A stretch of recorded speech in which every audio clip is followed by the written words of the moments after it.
So what exactly is low inference note-taking? In this video, we're going to provide a definition for it. We're going to provide some examples of what it actually looks like during a classroom visit. And we're going to give you 3 tips for implementation in your context. So without further ado, let's dive in. We define low inference note-taking by objectively, as opposed to subjectively, describing what's actually happening in the classroom. What this means is that we're attempting to the best of our ability to capture what the teacher and students are saying and doing. So how are high inference and low inference notes different? Take a look at these examples. In the first one, we notice that a teacher asks a good question about time. A better low inference note is actually copying down exactly what the question is. In the second example, we notice that some students raise their hands, but really, how many of them? Giving an approximation, in this case 15 to 20, is really helpful for a teacher to see how many out of their total class are raising their hands when they ask a question. Again, in the third example, a quick transition. What does that mean? It's better to provide low inference notes that describes how long that's actually taking. And one of the most common notes we see is students were either on task or off task. What does that mean? We need to be more specific and more low inference.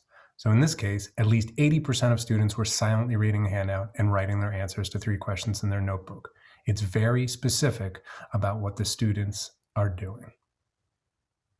Although low inference notes is simple in concept, it's actually a quite challenging task to do on a consistent basis during classroom visits.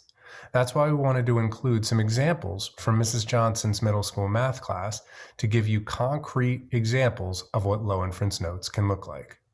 The first thing you'll notice is that we like to provide a quick orientation. What's the date? What's the period? When is it happening? And how many students are in the room? The second thing you'll notice is that we look for clues as to what's happening in the room.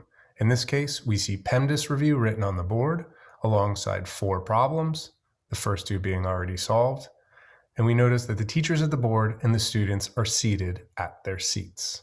The third thing you'll notice is that we provide a timestamp, and then we start capturing what's being said and done in the classroom.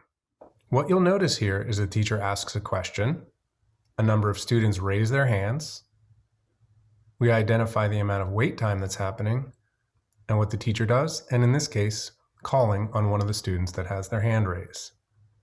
And the student provides an answer. This is repeated again, and again, and again, until the problem is solved. Now that we've defined what low inference note-taking is, seen what it can look like in a classroom setting, here are 3 tips for immediate implementation in your context. Number 1, use technology. The ability to have video or audio recording of a class is an immense help when trying to capture exactly what students and the teacher are doing and saying. To the best of your ability, use it. Number 2, capture the time. Providing timestamps around how long activities are taking can be immensely helpful for teachers. There is usually an enormous difference between how long things are actually taking and how long teachers think they're taking, and this is a helpful way to make that plain. Number 3, develop a coding system. All we mean by that is develop shorthand so that you can capture more information during a classroom visit. S for students, T for teacher, whatever it is, as long as it allows you to capture more data during your classroom visit, you're doing it right. If you're interested in learning more, be sure to check out our companion document with even more details and insights about this important classroom visit practice. Thanks so much, and take care.